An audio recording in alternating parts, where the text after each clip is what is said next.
Good morning, church. It's a delight to be with you once again. And leads me into saying, remember next week, you'll want to either be checking in online or at the church at 10:45. We will have our first actual worship service together on site at the church for the first time in a couple of months. And as an incredible bonus, not only will we have a worship service, but we're going to have the person that your board has selected to recommend as the next pastor for the church. And so you'll want to come and hear him. And there probably will be some kind of opportunity for questions and answers for you to a chance to get to know you. And I know, having been in that situation myself, he really wants to see you and get to know you and have a sense of worshiping with you. When I'm talking to a church and thinking about maybe that's where God has me for my next step of following Jesus, I really have no idea whether that's the right place for me until I've worshiped with people and just sense what happens to their spirits when they enter into the house of the Lord. So I hope that you'll be there. I know that some of you, for good reasons, won't be there, but we will live stream it, and then we also will have it available later on by video if you want to check up on that. It's been a good week for me. I hope it's been a good week for you. It's a very strange experience. I'm preaching without glasses for the first time ever. I've had to wear glasses just to get out of bed ever since I was about 7 or 8. I mean, every eye doctor I've gone to has told me I'm about their worst patient in terms, well, I'm a nice patient, but my eyes are the worst of any patient that they have. And so now I find I've got really pretty good eyes. In fact, my doctor told me on Wednesday that I'm cleared as far as the medical profession goes to be able to drive without glasses. And I've never, ever done that. So I'm delighted. There are some drawbacks. I can't see perfectly until I get a new prescription. And so I'm kind of seeing the screen. I'm kind of seeing you. I'm kind of seeing my notes. I'm kind of seeing the Bible. So if I stumble a little bit, there's your reason why. The other thing I want to say is that I hear from Lane County government that they're pretty confident that in Lane County, we will be moving out of phase 1 into phase 2 on June 5th. And I would imagine that's pretty much the same for Coos County. I haven't got definitive word, but no one knows for sure. But it seems like both the county that I live in and the county that I minister in, that we've done really well with phase 1, and we've kept cases down, and we're testing to people so we can move on and just feel real clear that in a week's time we'll be able to gather as many as 100 people. And we have plans to accommodate everyone that comes next week and wants to be there live. Well, I remember when I got my first iPhone. I'd had a cell phone for a long time, and I had smartphones, and they were good and well, and I thought I really had everything I needed. But my family said, "Mark, you've got to have an iPhone." I go, "I don't want to buy into that Apple thing." All of those Apple people are so elitist that they think, an iPhone is the only way to go.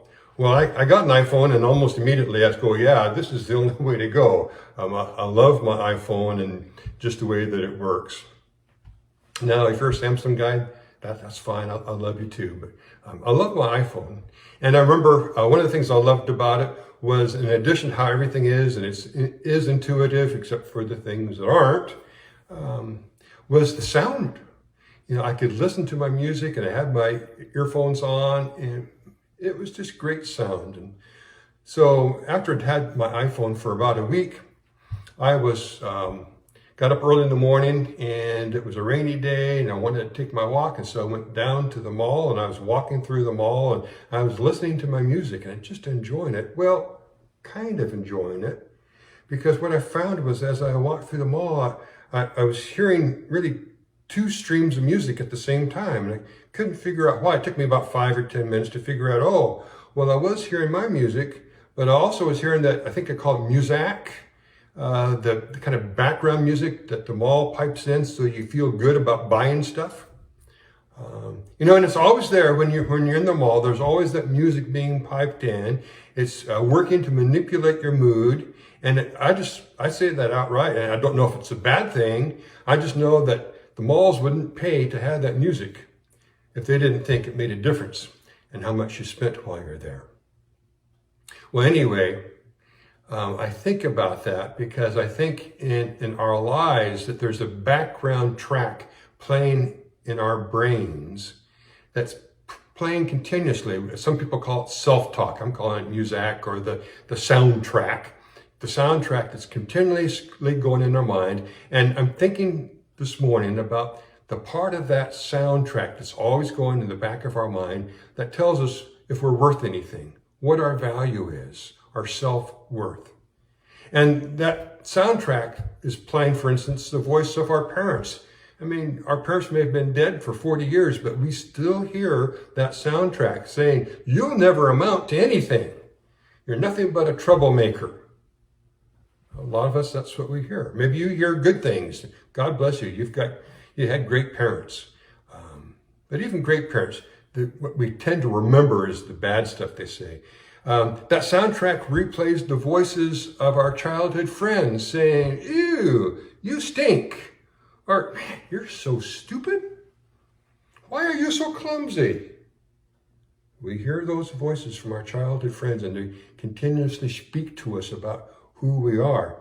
Sometimes for some of us, when it replays the voices of our teachers that we had growing up or last week, and we hear those teachers being played over and over again in our mind, they're saying, oh, you're so dumb. You're one of the slow students. Or you're only a grade C kind of student.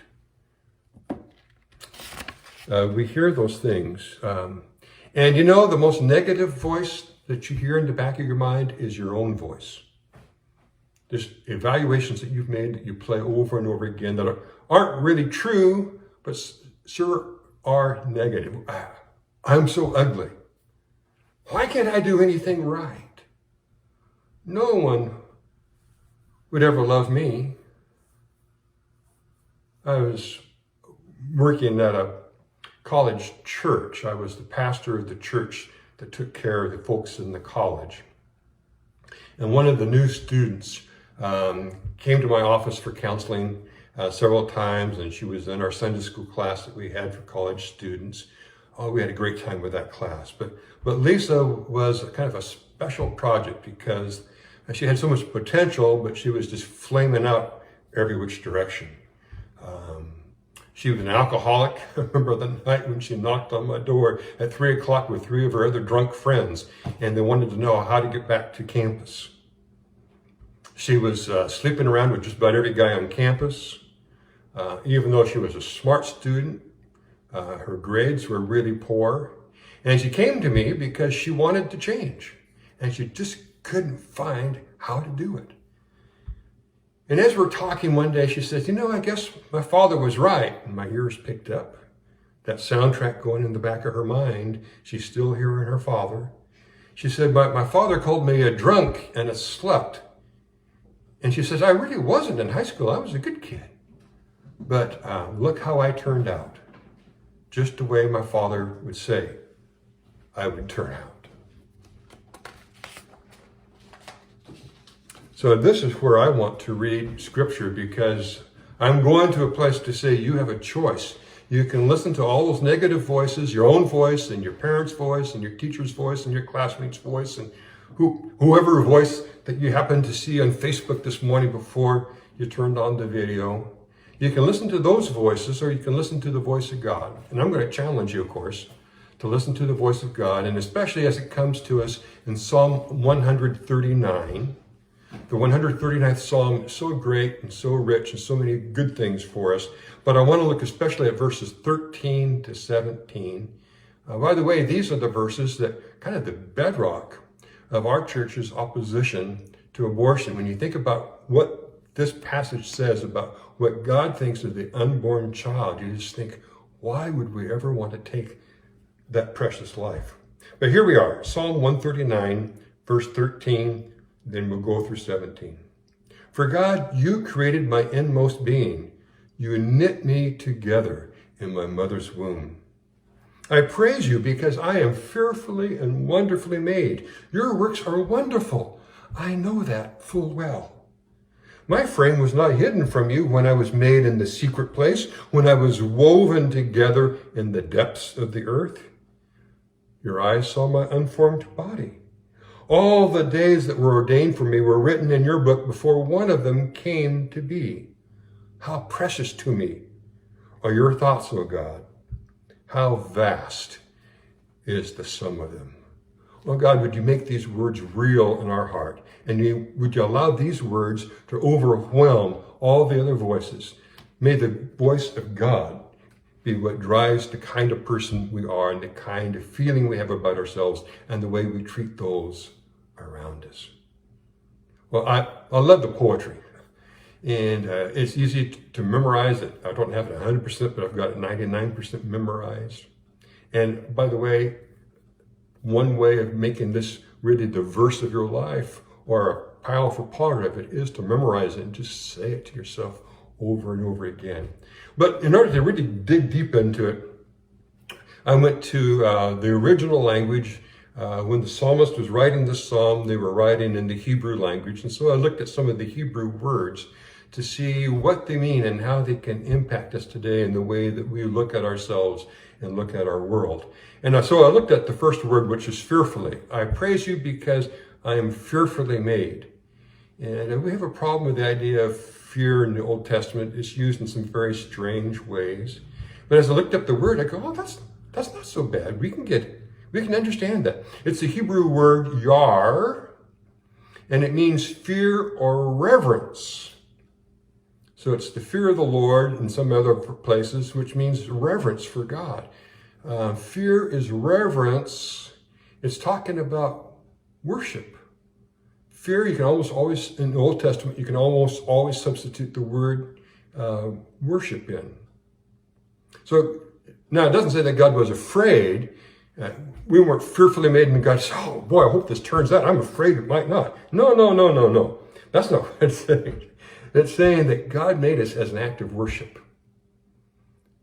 God made us as an act of worship. It was very reverent. It was careful. It was with a sense of our incredible potential. Each and every one of you, God made as an act of worship.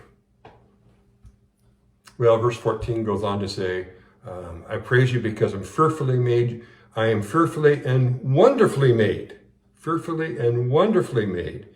And the wonderful is the Hebrew word palah, which means that God is just delighted. God didn't wonder what went wrong. Once again, we can get the wrong idea.